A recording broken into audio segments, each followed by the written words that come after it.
is the end! Ha!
Jonathan floated around, watching the world beneath his feet, and created a cup of tea out of thin air. For him, everything was just a toy, a huge playroom full of pieces to entertain him and mitigate his eternal monotony. As he took the first sip, Jonathan thought it was increasingly difficult to find something funny to distract himself with lately. He had tried dozens of characters, playing both hero and villain, helping thousands of people and sentencing just as many others to horrible fates. Light, darkness, weren't they just different aspects of the same thing? No matter how much time passed, Jonathan would not change. He wasn't an adult in a child's body, but a child frozen in time, one that would never grow, an aspect of fantasy itself. What should he do now to have fun?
As soon as I find some...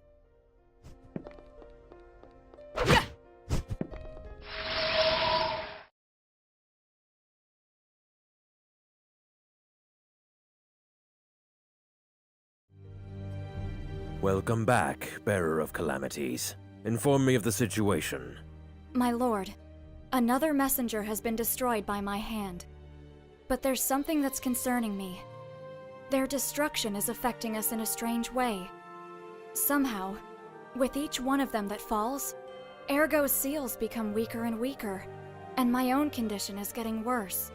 None of that is my concern. I have heard some strange theories from Ali and I, but honestly, even if they are true, it changes nothing. Our priority is to prevent the prophecy from being fulfilled, and I trust in your ability to keep the calamity at bay. Now take this and go. You have much to do.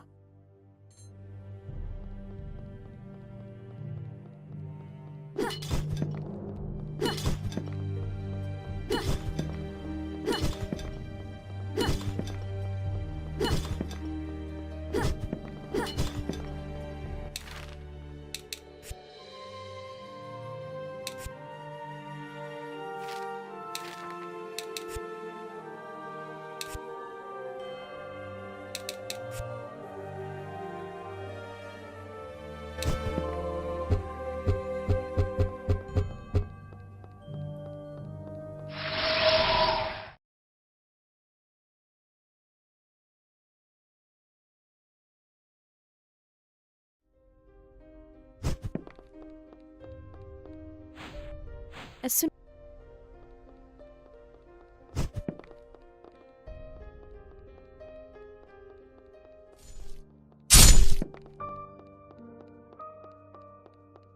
The secrets, the passages, they echo in my head like screams.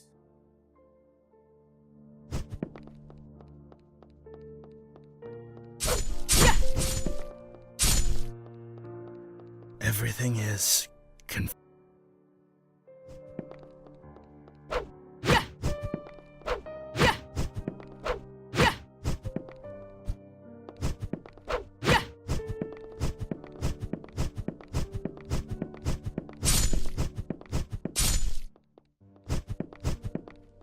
I am sorry, world.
So you freed me after all. Interesting. I am sure you want to know what is happening, World Walkers. What is this so-called tower? And maybe I can give you the answers you are looking for. Come, seek me, find where I really belong in this place. Then, you will obtain the knowledge you are looking for. I will be waiting in the darkest corridor of a holy place. Come to me. The voices, they've stopped. Everything is silent now. This place is not my home. I was simply brought here by a memory. But if you reach my home, I will show you its secrets.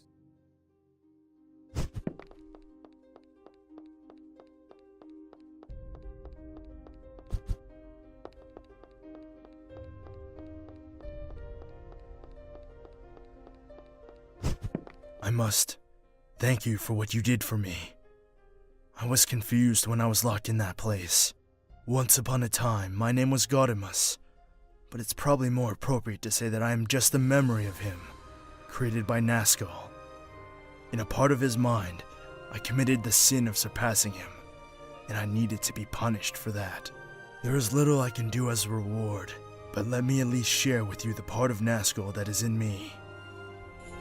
Vaguely, the consciousness of the being that was once Nazgul awakened.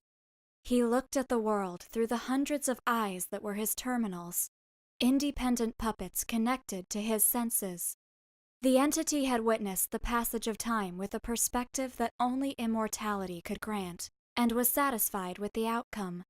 The only thing that he came to regret was the death of Gaudemus, who passed away before he could see how his legend was surpassed. However, in the end, that didn't really matter either. It was the fate of all those beings who were unable to reach Nazgul's heights. More than 200 years ago, he was forced to flee from the continent, chased by the Inquisition when his true nature was discovered. From that moment on, he traveled from one place to another until he made his residence in the lost civilizations of the depths of the jungle, since he found their old creative techniques interesting. There, he rebuilt his mansion and continued with his work, creating beings that transgress the line between the living and artificial. To ensure that no one could oppose him, in that period Nazgul obtained the power to overcome any threat. He surrounded himself with a legion of extremely efficient combat marionettes, and modified his body over and over, until all that was left of its original form was a part of his brain and his spinal cord. Its size grew disproportionately, gaining a height of over 90 feet, and he armed himself with all sorts of artifacts of enormous destructive power. Unfortunately, producing enough energy to move such a structure was very complex, so he was forced to power his generators with hundreds of souls. This caused his personal power to increase exponentially until he became a vast, living weapon. Now he went on with the same enthusiasm that he had when he was just a small child, with the sole aim of creating new puppets, perfect creatures that, like him, transcend the limits of life itself, and he will continue to do so until the world is ready to change.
Hey, baby. What? Do you think that I technically count as an audiobook? Do you? Oh, shut up.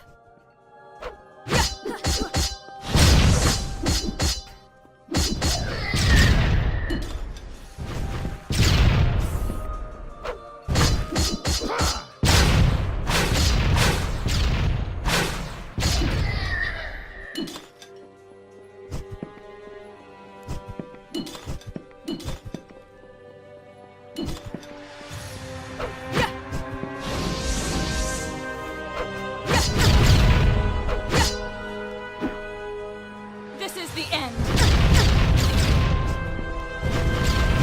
This is the end.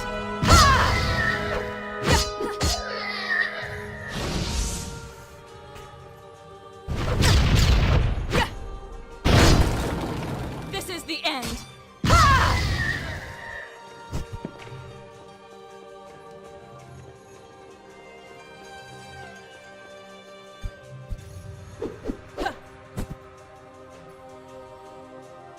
Having problems trying to reach the other side of that bridge?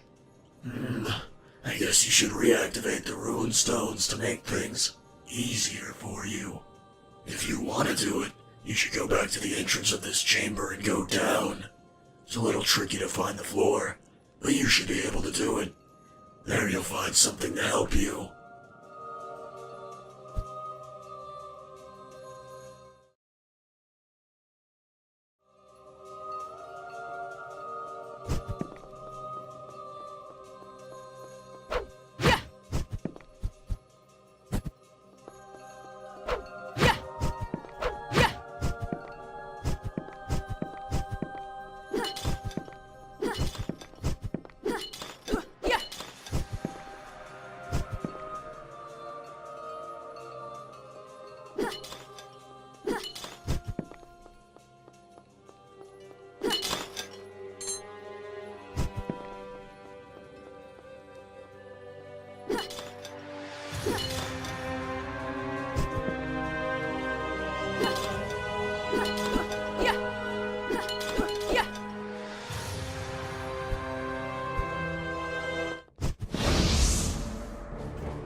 This place is full of darkness.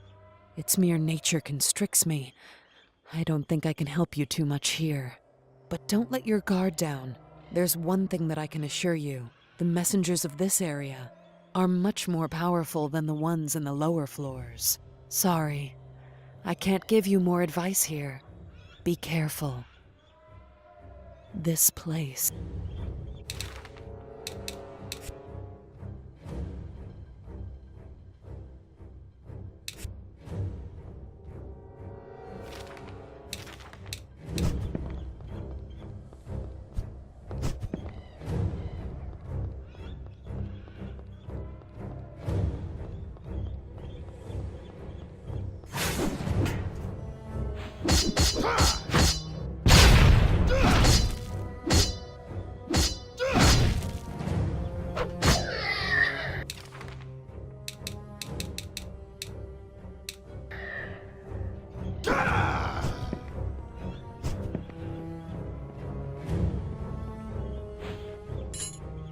The children ran into the darkness. Neither of them looked back. Even if they didn't understand what was happening, both knew that they should not stop running. They were just kids who had the misfortune of being born into war-torn times. The little girl, completely terrified, was trembling, and her older brother held her hand tightly. He would not let it go for anything in the world. Plunged into darkness, both continued to advance through the rubble for what seemed like hours. When they reached the top of the hills, the first rays of sun began to illuminate the dark horizon, showing a nightmarish vision. Everything around them was completely destroyed, and thousands of bodies were scattered as far as the eye could see. And then, for the first time in his life, the boy heard them. The broken cries of thousands of people began to rise from the silence, a terrible and agonizing sound, as if the whole world were shaking with terror. Slowly, countless shadows emerged from the dead bodies, rising on the horizon like a dark tide. Such a demented spectacle would have driven even the sanest men mad, but the boy, Malekith, remained completely calm, gently covering his sister's head to keep her from witnessing such a scene. And there, beyond the darkness formed by all those souls, something was staring back at him.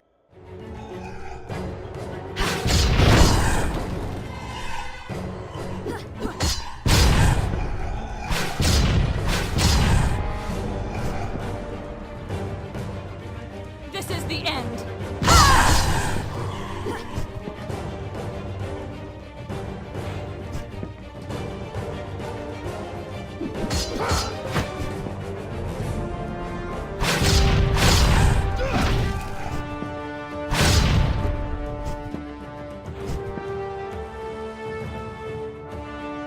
This is the end.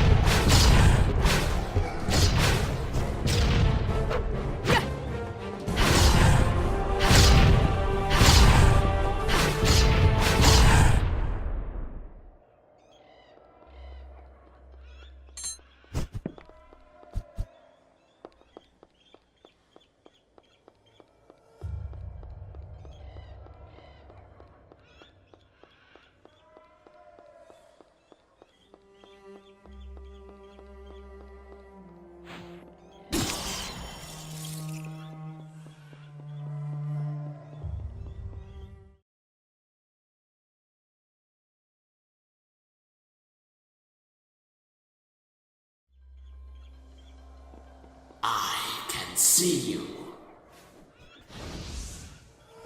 Go away, Ergo.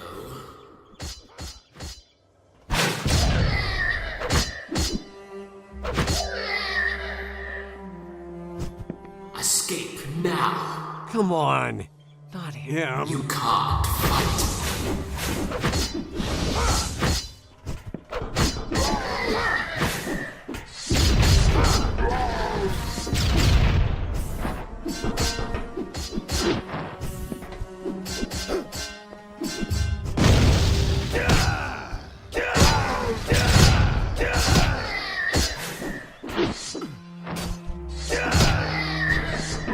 is the end.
Impressive, yet fertile.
As I am fear.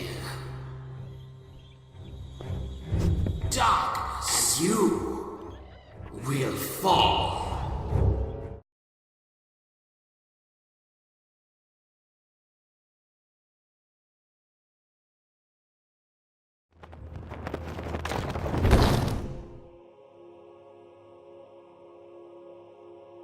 That really hurt. Look on the bright side. You aren't unconscious. This time. You think you're funny? Hate to break it to you, but you're just a sad monster, not a comedian. Do you know what the hell that was? That guy. His name is Malekith, the Lord of Nightmares. I know him. This is going to be a real pain in the ass. His power's first rate. You should be careful. Don't treat him like the others. Whatever. There's no turning back now.